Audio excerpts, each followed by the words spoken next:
STET के चाहे merit के कैंडिडेट हों या वो नॉन मेरिट के कैंडिडेट हों, जब भी कोई बयान जब निकल करके किसी मंत्री का सामने आता है और वो तुरंत 80,000 कैंडिडेट मेरिट के फेवर में अगर कोई बात आता है तो नॉन मेरिट वाले ब्लेम डालने लगते हैं, और नॉन मेरिट के फेवर में मंत्री का कोई बयान आता है तो मेरिट वाले ब्लेम डालते हैं।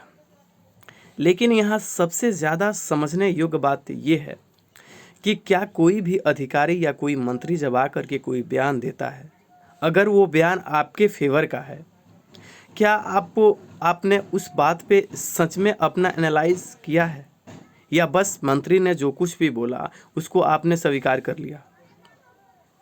बात मेरिट और नॉन मेरिट की नहीं है। बात यह है कि जो भी बात आपके सामने रखा जा रहा है, क्या वो शिक्षक, क्या आप विद्यार्थियों के हित की बात है? कोई भी मंत्री हो या अधिकारी हो, जब वो कुछ भी आकर के बयान दे रहा है कि क्या वो हूबहू बात को कॉपी कर रहा है, इन सारे बातों को समझना ज़्यादा ज़रूरी होता है। जब भी किसी मंत्री का बयान आता है, आप और हम दुविधा में होने लगते हैं। दुविधा हम मतलब खुद ही अपने आप उलझन में पड़ जाते हैं। आखिर ऐसा क्यों होता है? आखिर आप क्यों बात समझते नहीं हैं और आपको लगता है कि मंत्री साहब ने जो बयान दे दिया वो सही है? आज देखिए क्या है, आज आपने एक बात गौर किया है कि तुरंत मेरिट पे ब्लेम डालना या नॉन मेरिट पे ब्लेम डालना, कभी भी आप देखिए कि क्या आप कहते हैं 80,000 में किसके हित की बात मंत्री आकर के नया कुछ बात बोल देते हैं?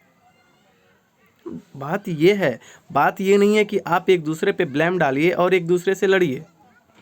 लेकिन नहीं, हम और आप करते क्या हैं, किसी भी मंत्री का एक बयान आता है, उस बयान पे बिना मंथन किए हुए आकर के लोगों को संदेश देने लगते हैं कि मंत्री जी ने तो ऐसा बोल दिया, मंत्री जी के बयान पर तो ये हो गया। या फिर कोई अधिकारी आकर के बोलता है तो हम खुद उस पर मंथन नहीं करते हैं और जो मंत्री बोल देते हैं उसका कॉपी कर देते हैं। हम कॉपी करने में मास्टर आदमी हैं। हम नहीं सोचते हैं कि क्या ये शिक्षक या विद्यार्थी के हित की बात है या नहीं है।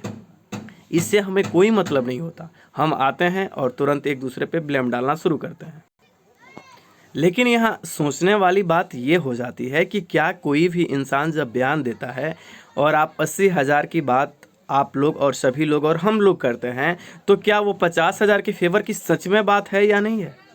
इस पर हमारा ध्यान नहीं जाता। हम तो बस कॉपी करते हैं। क्या वो 30,000 बच्चों के फेवर की बात होती है, या फिर बस वो भी बात कॉपी की हुई होती है और हम भी उसका कॉपी करते हैं और आ करके हम लोगों के बीच में गलत संदेश देते हैं? क्या इससे आपको लगता है कि हर बातों का सॉल्यूशन इससे निकल जाता है? हंसी इस बात पे आता है कि अगर मंत्री महोदय ऐसा अगर बयान आपके सामने आ करके नहीं देंगे तो क्या आप रोड पे आंदोलन नहीं कीजिएगा? क्या आप सरकार के अगेंस्ट नहीं चाहिएगा? किसी भी मंत्री महोदय का बयान इसलिए ऐसा आता है कि कम से कम आप रोड पे ना आइए, आप शांत हो जाइए। अगर आप बताइए कि 80,000 कैंडिडेटों के फेवर का बात अगर शिक्षा मंत्री या कोई अधिकारी नहीं देगा तो आप सरकार के अगेंस्ट जाइएगा। लेकिन सरकार को दोस्त करना क्या होता है? सरकार चाहती है कि आप लोग शांत रहें, और आपको शांत करने के लिए ही सरकार और मंत्रीगण ऐसा बयान देते हैं जिससे कि आप शांत रहें, आप आंदोलन न करें।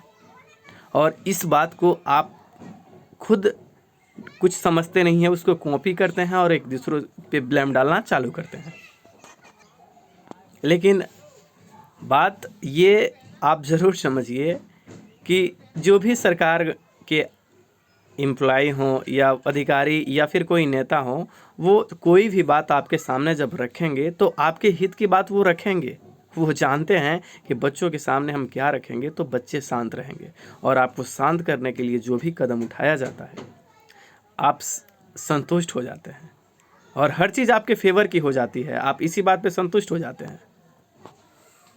लेकिन जब किसी के फेवर में कोई बात आ जाता है तो ठीक है, आप स्वीकार कीजिए, उस बात को मान लीजिए, चाहे आप मेरिट के कैंडिडेट हैं या नॉन मेरिट के कैंडिडेट हों। बात को स्वीकार कीजिए और आपस में मत लड़िए। आपस में इसलिए मत लड़िए क्योंकि मंत्री के बयान पे आप एक दूसरे से लड़ते हैं। मंत्री के बयान पे आप एक दूसरे से लड़ते हैं। अगर मंत्री का बयान किसी के साइड में गया हो, किसी के फेवर में हो, लेकिन क्या लगता है कि जब मंत्री ने बोल दिया अगर नॉन मेरिट के फेवर में, तो मेरिट नॉन मेरिट से लड़के क्या कर लेगा? और अगर मंत्री का बयान मेरिट के फेवर में आ गया तो फिर नॉन मेरिट मेरिट से लड़के क्या करेगा? ये बात आप नहीं समझते हैं और आप आके आपस में लड़ाई करने लगते हैं।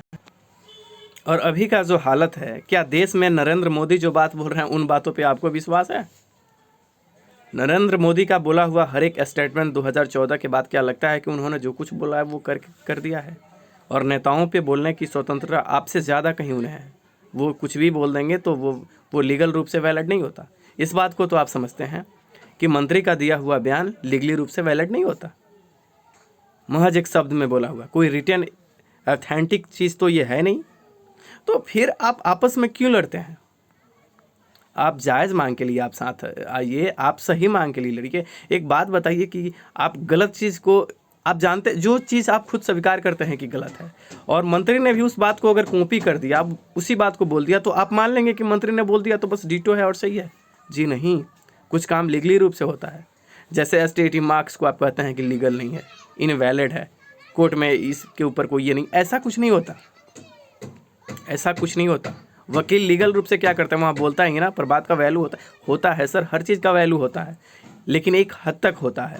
आप आपस में संतुलन बना के रखिए, किसी और पे ब्लेम मत डालिए। मेरा बस आप लोगों से यही विनती है कि चाहे किसी के फेवर में किसी भी इंसान का बयान आ रहा है, आप किसी के अगेंस्ट मत जाइए, आप आपस में मत लड़िए। अगर जिसके भी फेवर में है, भरोसा कीजिए कि हालात समय के अनुसार सब ठीक हो जाएगा।